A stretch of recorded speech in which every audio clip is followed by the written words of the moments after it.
Hello friends, welcome to my channel.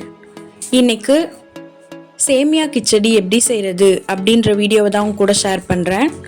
நான் எப்படி செய்வனோ அந்த மாதிரி செஞ்சு காமிச்சிருக்கேன். இப்போ வாங்க எப்படி பண்ணுறதுன்னு வீடியோவில் பார்க்கலாம். இப்போ தேவையான எல்லாத்தையும் ரெடியாக எடுத்து வச்சுக்கலாம். கடாய் எடுத்துக்கோங்க. கடாய் நல்லா சூடானதும் 2 டீஸ்பூன் அளவுக்கு ஆயில் சேர்த்துக்கோங்க. ஆயில் நல்லா சூடானதும் 2 பச்சை மிளகாய் சேர்த்துக்கோங்க. கூடவே தட்டி வச்சிருக்க சின்ன வெங்காயத்தை சேர்த்துக்கலாம். வெங்காயம் நல்லா வதங்கினதும் மீடியம் சைஸ் தக்காளி எடுத்து அதையும் கட் பண்ணி சேர்த்துக்கோங்க. கூடவே வெங்காயம் தக்காளி வதங்குறதுக்கு உப்பு சேர்த்துக்கோங்க. வெங்காயம் தக்காளி நல்லா வதங்கினதும் அது கூட 1/2 டீஸ்பூன் அளவுக்கு இஞ்சி பூண்டு பேஸ்ட் சேர்த்துக்கோங்க. இஞ்சி பூண்டோட பச்சை வாசனை போனதும் மசாலா சேர்த்துக்கலாம். 1/4 டீஸ்பூன் மஞ்சத்தூள், 1/2 டீஸ்பூன் தனி மிளகாத்தூள் சேர்த்துக்கோங்க. கூடவே 1 டீஸ்பூன் மல்லித்தூள் சேர்த்துக்கோங்க. 1/2 டீஸ்பூன் அளவுக்கு பிரியாணி மசாலா சேர்த்துக்கோங்க. எல்லாத்தையும் சேர்த்து நல்லா இந்த மாதிரி மிக்ஸ் பண்ணி விடுங்க. இந்த மசாலாவை 1 நிமிஷத்துக்கு நல்லா வேக வச்சுக்கலாம். கூடவே தேவையான அளவு உப்பும் சேர்த்து வேக வச்சுக்கோங்க.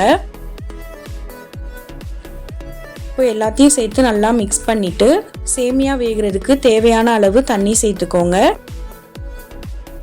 சேமியாவுக்கு தேவையான அளவு மட்டும் சேர்த்துக்கோங்க, அதிகம் சேர்த்துறாதீங்க. தண்ணியை இந்த மாதிரி நல்லா கொதிக்க விடுங்க.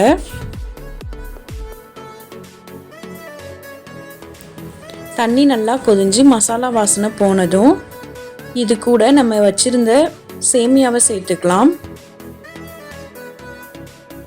சேமியா சேர்த்துட்டு நல்லா மிக்ஸ் பண்ணி விடுங்க. இப்போ ஸ்டவ்வை லோ ஃப்ளேமில் வச்சுட்டு சேமியாவை 2 நிமிஷம் வேக விடுங்க. 2 நிமிஷத்துக்கு அப்புறம் அதை நல்லா மிக்ஸ் பண்ணி விட்டுட்டு மூடி போட்டு இன்னொரு 2 நிமிஷத்துக்கு வேக வைக்கலாம். 2 நிமிஷத்துக்கு அப்புறம் ஓப்பன் பண்ணி பாருங்க, அடி எதுவும் பிடிக்கலை. இந்த டைமில் ஸ்டவ் ஆஃப் பண்ணிவிட்டு திரும்ப அதை மூடி போட்டு 5 நிமிஷம் அப்படியே விட்டுறலாம். அதுக்கப்புறம் சாப்பிடுங்க, ரொம்ப சூப்பராக இருக்கும்.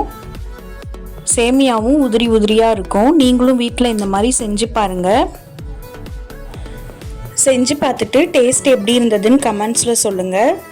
நான் போடுற வீடியோஸ் பிடிச்சிருந்தா லைக் பண்ணுங்கள், ஷேர் பண்ணுங்கள், கமெண்ட் பண்ணுங்கள். தேங்க்யூ.